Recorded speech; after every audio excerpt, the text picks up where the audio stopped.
दिल्ली चुनाव में पूर्वांचल का दबदबा रहा और भारतीय जनता पार्टी ने एक आसान मेजॉरिटी हासिल कर ली है। दिल्ली में बहुमत का आंकड़ा 36 है और भाजपा 45 से अधिक सीटें जीतती हुई दिख रही है फिलहाल, तब जब हम यह वीडियो रिकॉर्ड कर रहे हैं। जाहिर है 27 सालों बाद दिल्ली में भाजपा की वापसी हो रही है और एक बार फिर दिल्ली में भाजपा की सरकार बनने जा रही है।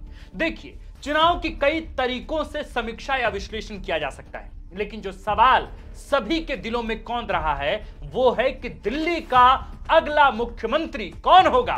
क्या वो पूर्वांचल के क्षेत्र से होगा, क्या वो बिहार से होगा और क्या वे मनोज तिवारी हो सकते हैं? क्यों नहीं, मनोज तिवारी दिल्ली के प्रदेश अध्यक्ष रह चुके हैं, उनके नेतृत्व में भाजपा दिल्ली में चुनाव लड़ चुकी है, तो फिर मुख्यमंत्री पद के लिए उनके नाम पर मुहर क्यों नहीं लग सकती?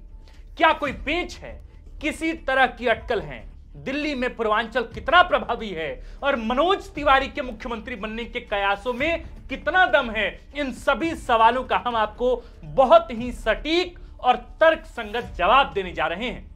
तो फिर चलिए शुरू करते हैं आज का विश्लेषण और बताते हैं आपको कि मनोज तिवारी के दिल्ली का मुख्यमंत्री बनने की चर्चाओं में आखिर कितना है दम और क्या है इसकी सच्चाई। नमस्कार, हमारा नाम है आकाश आनंद और आप देखना शुरू कर चुके हैं बिहार की राजनीति की हर घटनाक्रम का सबसे सटीक, सबसे विस्तृत विश्लेषणात्मक कार्यक्रम, जिसका नाम है सियासी कहानियां। देखिए, सीधे शब्दों में बात करते हैं। दिल्ली मुख्यमंत्री की रेस में भाजपा की तरफ से कई नाम हैं, उनमें से 2-3 नाम सबसे प्रमुख हैं। पहला नाम मनोज तिवारी का है। मनोज तिवारी भाजपा के प्रमुख नेताओं में से रहे हैं, जो उत्तर पूर्वी दिल्ली से सांसद हैं और पार्टी के पूर्व प्रदेश अध्यक्ष भी रह चुके हैं। वे विशेष रूप से पूर्वांचल के मतदाताओं के बीच खासे लोकप्रिय हैं। कितनी संख्या है पूर्वांचलियों की दिल्ली में?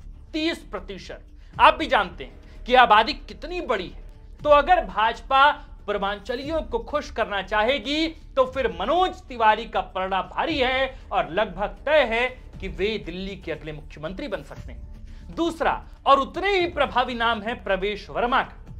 प्रवेश वर्मा पश्चिमी दिल्ली से सांसद हैं और इस चुनाव में उन्होंने अरविंद केजरीवाल को 3000 वोटों से शिकस्त दिया है। पहली बात तो यह है कि वे पूर्व मुख्यमंत्री साहिब सिंह वर्मा के पुत्र हैं, इस लिहाज से उनकी दावेदारी मजबूत हो जाती। प्रवेश वर्मा दिल्ली के हैं।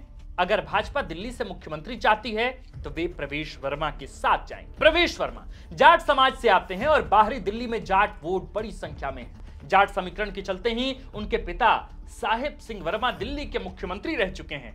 जाट समीकरण के लिहाज से प्रवेश वर्मा बिल्कुल सटीक, बिल्कुल फिट बैठते हैं, लेकिन परिवारवाद उनकी राह में रोड़ा बन सकता है। बीजेपी ने किसी भी मुख्यमंत्री के बेटे को अभी तक सीएम नहीं बनाया है। देखना होगा कि भाजपा क्या फैसला करती है। नाम और भी हैं, मुख्यमंत्री पद की रेस में भी हैं। मुख्यमंत्री ना भी बने तो भी बड़ा पद मिलना तय है, जैसे विजेंद्र गुप्ता, वीरेंद्र सचदेवा, दुष्यंत गौतम, मोहन सिंह बिष्ट, ये सभी नाम मुख्यमंत्री की रेस में चल रहे हैं। इनमें से दुष्यंत कुमार गौतम का नाम भी काफी सुर्खियों में है, चर्चा में है।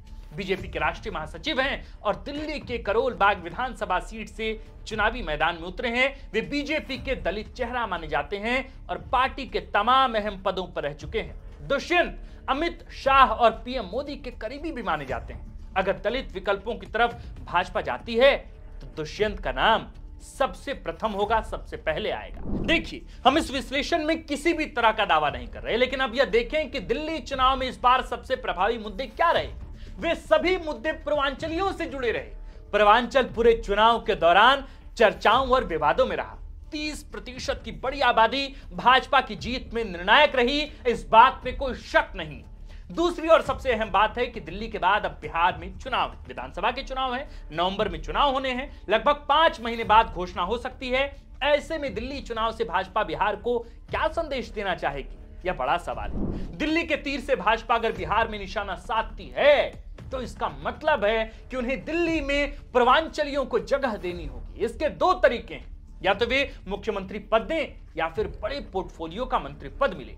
अगर मनोज तिवारी को मुख्यमंत्री के तौर पर शपथ दिलाई जाती है तो बिहार की जनता में साफ मैसेज जाएगा कि भाजपा बिहार को लेकर क्या सोच रही है। हाल में बजट में इसकी झांकी हमने देखी है और तमाम दर्शकों को देखने को मिली है, और भाजपा ऐसे एक्सपेरिमेंट करने से कभी चूकती भी नहीं है, यह बात आप भली भांति भी जानते हैं। यह भी सत्य है कि दिल्ली में भाजपा के निर्णय का सीधा असर बिहार चुनाव पर पड़ेगा। भाजपा के पास पर्याप्त समय है, वो सोच समझकर निर्णय लेगी। मनोज तिवारी ने खुद भी मुख्यमंत्री पद के लिए अपनी इच्छा जताई। कुछ दिन पहले उन्होंने कहा था कि चेहरे तो हम हैं, वो भी तीसरी बार। दिल्ली में अगर एक जगह से तीसरी बार किसी को टिकट दिया गया तो वो पूर्वांचल ही।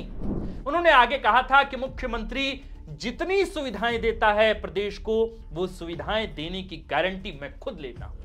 मुख्यमंत्री बीजेपी का ही होगा।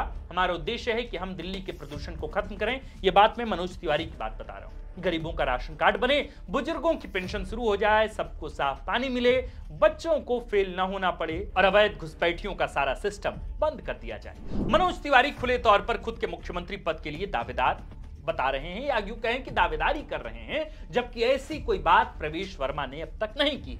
कम से कम इतने खुले तौर पर तो नहीं की। लेकिन प्रवेश वर्मा जिस सीट से जीते हैं वह सीट अरविंद केजरीवाल की सीट रही। यानी कि आप यूं कहें कि आम आदमी पार्टी के संयोजक सबसे बड़े नेता अरविंद केजरीवाल की सीट। कौन सी सीट? नई दिल्ली विधानसभा की सीट। पूर्व मुख्यमंत्री की यह सीट रही है, नई दिल्ली विधानसभा की सीट। ट्रेंड कहता है कि सीट से मुख्यमंत्री जीत कर आते रहे हैं। सबसे अहम बात कि प्रवेश वर्मा चुनाव लड़े हैं, जबकि मनोज तिवारी को इस चुनाव से दूर रखा गया था। वे सांसद हैं लोकसभा में। क्या भाजपा ने चुनाव से पहले ही यह तय कर लिया था कि अगर पार्टी चुनाव जीती तो मुख्यमंत्री किसे बनाना है? अगर हां, तो इसकी घोषणा क्यों नहीं की?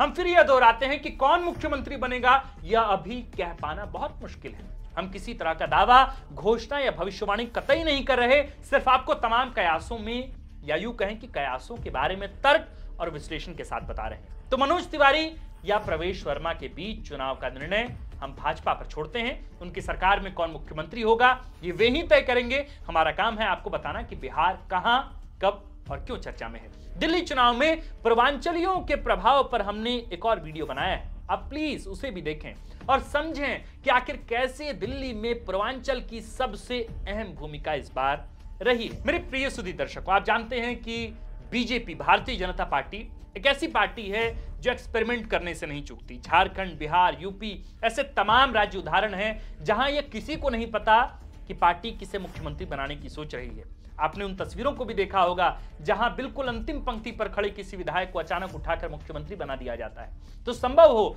कि दिल्ली में जिन नामों की चर्चा चल रही हो सकता है कि उसमें से किसी को मुख्यमंत्री ना बनाया जाए और किसी महिला विधायक को मुख्यमंत्री की गद्दी सौंपी जाए। यह भी संभव है, और संभव इसलिए है क्योंकि शीला दीक्षित लंबे वक्त तक लगातार दिल्ली के मुख्यमंत्री रही।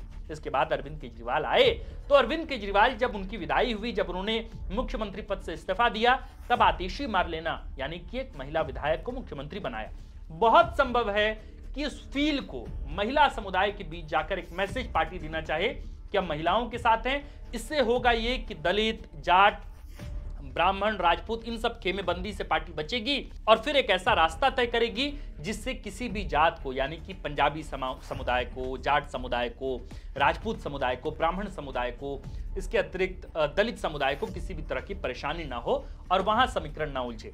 आपको क्या लगता है दिल्ली का अगला मुख्यमंत्री कौन होगा? जिनके नामों की चर्चा सबसे अधिक है वो है प्रवेश वर्मा। बीते 30 सालों का ट्रेंड तो फिलहाल यही बताता है कि दिल्ली के सियासत में नई दिल्ली विधानसभा का सीट यह तय करता है कि अगला मुख्यमंत्री कौन होगा।